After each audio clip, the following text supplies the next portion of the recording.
name's Brian Fay, and I'm a sculptor on the creative development team. So what does a sculptor do here? I get to work on anything from action figures to statues to everything else in between. We make the prototypes. We do all the sculpting and the molding and casting here in-house at Blizzard. So tell us what this statue is that we're looking at. This is our Diablo statue from 2012, I believe. This is an original casting, and these are the same things that we sent to China for mass production, and we have them sitting around the office just for fun. This one holds particular significance for you, right? Yeah, this was the first official assignment that I had as a full-time employee at Blizzard. When I started at Blizzard, I never really played any Blizzard games, and I was told to play Diablo, and I absolutely loved it. So this one being my first project, I had a lot more, I guess, passion behind it because I was just excited to work on something for that particular game.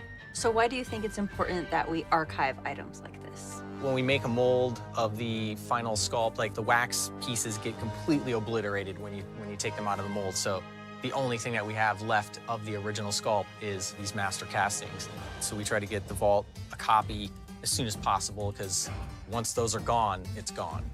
What's been your favorite statue to work on? I think my favorite was Gamache, just because that one was so hard to find the pose. And then when I finally had that target to hit, I was just off to the races, and it was fun. Like, I just kind of was left alone and just kind of did my thing, and people seemed to like it. I think it's awesome. This is the Frostmourne sword and helm that we created in partnership with Alliance Studios. They were to commemorate the 25th anniversary of the founding of Blizzard, as well as recognize the Taiwanese gaming community.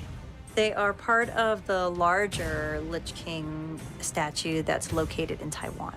It's a piece of Taiwan that we can have here on campus for our community. My name is Q Lee, and I am an associate product developer in the consumer products team. You've made a ton of plushies over the years, so we have a few really unique vault items with us today. This one is the World of Warcraft Fairy Dragon plush. It's normal to go through multiple rounds of samples. This one, I think, was the first one. They were just trying to get us a really quick shot of what the end product would look like. Then this was the round, I think, that came right after that one. So this was a demonstration of the printing technique. This is the end result with nicely painted wings and antennas. I like this one. These items were created for a live-action Hearthstone commercial, which featured characters from the game. This one is a mask that the actor wore to become the Matter Bomber. This is a giant hand that the actor used to portray the ogre character. This item is a vest that was used as part of the Annoyatron costume. We try to hold on to every single costume that's created.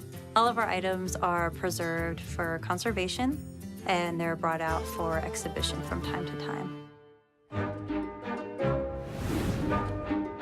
I'm Shane DeBeery, and I'm Chief of Staff for Mike Morehart. And I'm Matt Sanders, and I'm a world builder for one of our projects. So what is this item? This is the Shane Cube. In game development, there's a placeholder object that we put in the game. It's usually just a checkered box. It's whenever a piece of art or something is missing from the game, it shows up to let us know, hey, that needs a piece of art.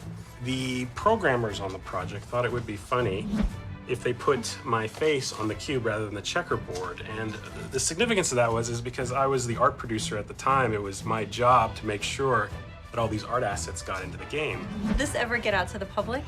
It actually did go out to some of our friends and family, but we eventually took it out before we went to the open beta, which was, thank God. How did the physical item come to get made? So we have at Blizzard, when you're here for 5 years, you get a sword, 10 years, you get a shield. Well, for the 20-year anniversary, they were gonna make this really cool crown. And they didn't have an actual version of the crown at the Christmas party. So everyone had one of these on their head instead. So the Shane Cube became as the placeholder crown. So what significance does this have to Blizzard's history, and why keep it in the vault?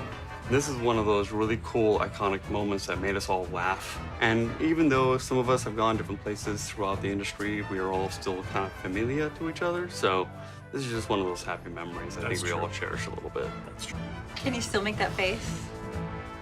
How about this? Hey, Shane, I need something.